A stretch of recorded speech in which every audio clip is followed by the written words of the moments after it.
पश्चिम Asia में बढ़ते संघर्ष, तेल सप्लाई को लेकर अनिश्चितता और वैश्विक बाजार में उथल पुथल के बीच प्रधानमंत्री नरेंद्र मोदी ने देशवासियों से कुछ अहम अपील की है। प्रधानमंत्री मोदी ने देशवासियों से अपील के जरिए साफ किया है कि आने वाली खराब स्थिति के लिए अभी से तैयार होना होगा। असल में प्रधानमंत्री ने 7 अपीलों का मकसद केवल बचत करना नहीं बल्कि भारत की आर्थिक मजबूती और विदेशी मुद्रा भंडार को सेफ रखना भी है। प्रधानमंत्री ने देशवासियों से देश हित में अनुशासित होकर आर्थिक स्थिरता को बढ़ावा देने पर जोर दिया है। दुनिया में लगातार बढ़ते ऊर्जा संकट और पश्चिम एशिया में जारी तनाव के बीच भारत के प्रधानमंत्री नरेंद्र मोदी ने देश की जनता से एक बहुत ही बड़ी और अहम अपील की है। उन्होंने देशवासियों से पेट्रोल और डीजल जैसे पेट्रोलियम उत्पादों का बहुत ही सोच समझकर और संयम के साथ इस्तेमाल करने को कहा है। हमें पेट्रोल डीजल का उपयोग कम करना होगा। शहरों में जहां मेट्रो है वहां हम तय करें कि हम मेट्रो का ही उपयोग करेंगे, ज्यादा से ज्यादा मेट्रो में ही जाएंगे। अगर कार में ही जाना जरूरी है तो फिर कार पूल करने का प्रयास करें और भी लोगों को साथ बिठा ले। अगर हमें कहीं सामान भेजना हो तो कोशिश करनी है कि वह ज्यादा से ज्यादा रेलवे गुड्स के जो ट्रेन होती है रेलवे की सर्विसेज से भेजे।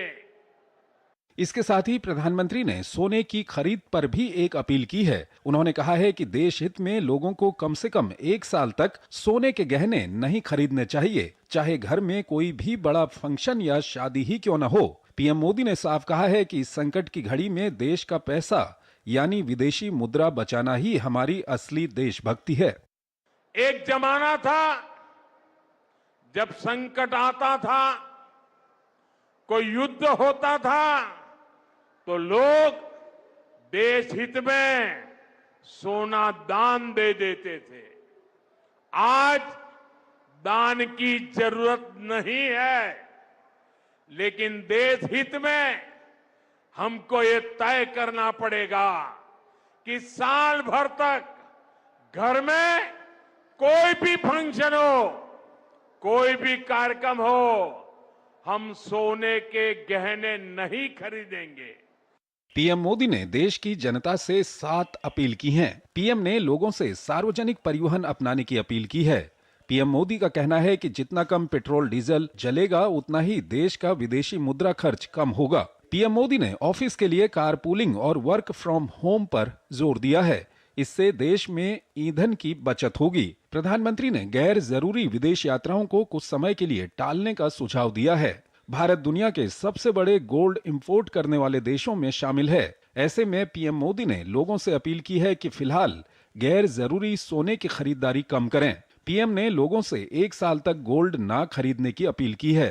प्रधानमंत्री ने इलेक्ट्रिक वाहनों को अपनाने और माल ढुलाई के लिए रेलवे का ज्यादा इस्तेमाल करने की बात कही है। पीएम मोदी ने किसानों से रासायनिक उर्वरकों पर निर्भरता कम करने और प्राकृतिक खेती की तरफ बढ़ने की अपील की है। सबसे अहम बात यह है कि प्रधानमंत्री ने लोगों से विदेशी ब्रांड्स पर निर्भरता कम करने और स्वदेशी उत्पादों को वैल्यू देने की बात कही है। रक्षा मंत्री राजनाथ सिंह ने पश्चिम एशिया में उभरती स्थिति पर नजर रखने के लिए गठित मंत्रियों के अनौपचारिक अधिकार प्राप्त समूह IGOM की बैठक की अध्यक्षता की। इस बैठक में केंद्रीय मंत्री जेपी नड्डा, पेट्रोलियम एवं प्राकृतिक गैस मंत्री हरदीप सिंह पुरी, केंद्रीय मंत्री किरण रिजिजू, नागर विमानन मंत्री राममोहन नायडू, पोत परिवहन और जलमार्ग मंत्री सर्बानंद सोनोवाल समेत कई मंत्री शामिल हुए। राजनाथ सिंह ने कहा, प्रधानमंत्री नरेंद्र मोदी के नेतृत्व में सरकार सभी आवश्यक वस्तुओं की आपूर्ति सुनिश्चित करने में सराहनीय कार्य कर रही है। वहीं देश के लोगों से प्रधानमंत्री की अपील पर राहुल गांधी समेत विपक्ष के कई नेताओं ने इसका विरोध किया है। कांग्रेस नेता सचिन पायलट ने कहा, पीएम को ये बात संसद में कहनी चाहिए।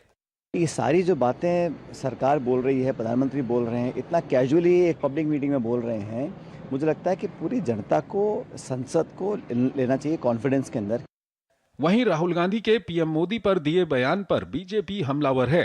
बीजेपी ने कहा है कि देश पीएम मोदी के साथ खड़ा है। राहुल गांधी भारत की राजनीति में सबसे ज्यादा नकारे गए व्यक्ति हैं। राहुल गांधी जी को देश का इतिहास मालूम नहीं है। प्रधानमंत्री जी ने देश से अपील की है और ये अपील जब जब भारत में संकट आया है राहुल जी, तब तब भारत इसका मुकाबला किया है। देशवासियों से पीएम ने अपील की है, देशवासी इसका अनुकरण करेंगे। राहुल गांधी भारत की पॉलिटिक्स के सबसे रिजेक्टेड माल है। डेमोक्रेसी में जिसको लोग एक्सेप्ट करते हैं वही महत्वपूर्ण होता है। तो ये जो रिजेक्टेड और डिजेक्टेड इस प्रकार के राहुल गांधी है। दरअसल प्रधानमंत्री मोदी ने रविवार को तेलंगाना में एक रैली को संबोधित करते हुए कहा था कि लोगों को युद्ध के प्रतिकूल प्रभावों से बचाने के लिए सरकार प्रयास कर रही है और उन्होंने नागरिकों से चुनौतियों से पार पाने और देश की मदद करने के लिए कदम उठाने का आह्वान किया, जिसके बाद देश के हर सेक्टर से पीएम मोदी की अपील का स्वागत होने लगा है। Bureau report, DD news. तो प्रधानमंत्री की देशवासियों